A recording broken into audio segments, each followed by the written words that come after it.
দেশের বিভিন্ন স্থানে সভা সমাবেশ, মানববন্ধন সহ নানা ঘটনার আরও খবর জানাচ্ছেন সুলাইমান কবির।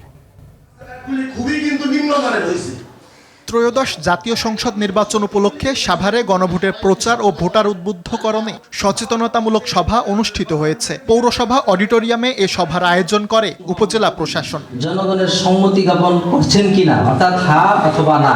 বরগুনার পাথরঘাটার বিষখালী নদীতে অভিযান চালিয়ে ৮০ লাখ টাকা মূল্যের অবৈধ জাল জব্দ করেছে নৌপুলিশ। তবে এ ঘটনায় কাউকে আটক করা যায়নি।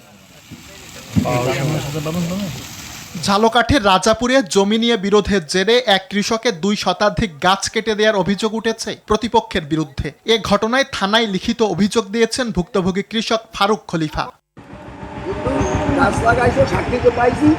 ব্রাহ্মণবাড়িয়া, চাঁপাইনবাবগঞ্জ ও কুমিল্লা সীমান্তবর্তী এলাকায় অসহায় দুস্থ মানুষদের মাঝে শীতবস্ত্র বিতরণ করেছে বিজিবি। এদিকে ঢাকার ধামরাইয়ে ৩ শতাধিক সুবিধাবঞ্চিত মানুষের মাঝে কম্বল বিতরণ করেছেন অতিরিক্ত পুলিশ সুপার শহীদুল ইসলাম। এছাড়াও হিলিতে গরিব অসহায় মানুষের মাঝে কম্বল বিতরণ করেছে নারী উদ্যোক্তা ফোরাম। মৌলভীবাজারের বিভিন্ন চা বাগানে সহস্রাধিক মানুষের মাঝে শীতবস্ত্র বিতরণ করেছে ঢাকা গুলশান বনানী সার্বজনীন পূজা উদযাপন ফাউন্ডেশন। বরিশালে ইমারত নির্মাণ শ্রমিক ইউনিয়নের প্রতিষ্ঠাবার্ষিকী ও সাধারণ সভা অনুষ্ঠিত হয়েছে। এ সময় বক্তারা নির্মাণ শ্রমিকদের ৬ দফা দাবি তুলে ধরেন।